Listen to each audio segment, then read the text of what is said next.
Good morning. Here's some fire energy for you on this first quarter fire moon.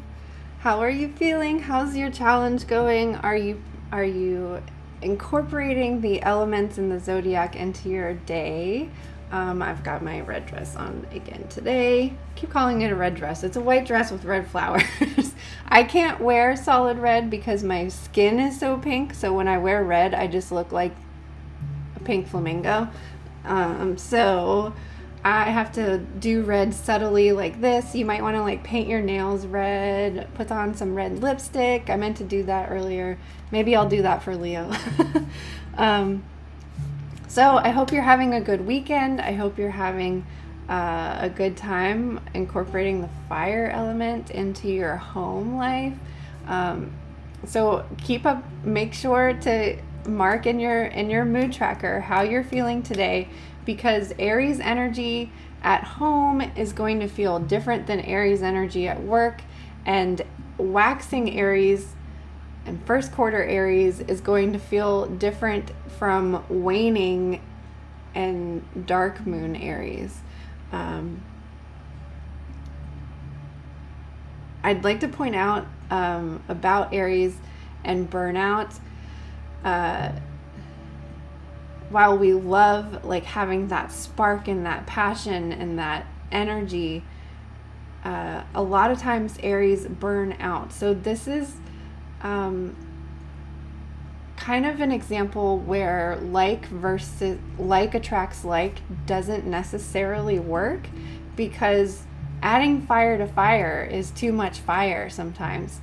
So this is why it's so important to learn all of the zodiac signs, even if you're not an Aries, even if you're not like specifically learning the signs that are opposite of you. Sorry, I have cat hair flying around me. Learning the opposite signs from you is going to help you find that balance, and it's going to help you get into that flow, and so that you don't burn out. And like I said, with too much earth, too much Capricorn can make you depressed. Too much water can be overwhelming. Too much air can cause anxiety. So that's why we need to balance all of these elements out. If you are a very heavy earth sign, today is the day to grab onto that fire energy and use it. Look in your chart and see where Aries falls and what house that is, and find out where you can tap into that energy, how you can tap into that energy. And even if it's just tapping into the fire element, like what is some fire element that you love? Like maybe if you're a Capricorn and you love the winter,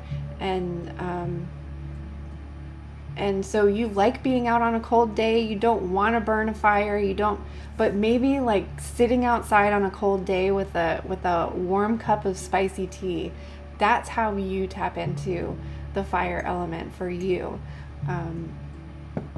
Or if you're an Aries person and you're like, this is too much fire, again, we can add the water element to cool down that excessive fire. Maybe drinking your tea cold. I drink my tea cold. I steep it for a really long time and I let it get to room temperature before I even start drinking it. Same thing with coffee. I don't like to drink it hot. I'll drink iced coffee all winter long if I could. I don't go out and buy iced coffee anymore, but I let it get to room temperature, and I add a lot of milk to it, and so that it cools down. So figuring out how to balance the elements within you is the whole point of the biggest thing that I want you to grasp from following the moon, so that you're able to understand yourself and why you do the things that you do and why you're attracted to the things that you do, and also recognizing that sometimes the things that we're attracted to aren't necessarily the medicine that we need. Sometimes it's getting out of your comfort zone and getting into that opposite element and that opposite sign, and tapping into that energy and learning something new, learning something about yourself. And it also helps you understand everybody. If you can understand all these elements and all these characteristics and these archetypes,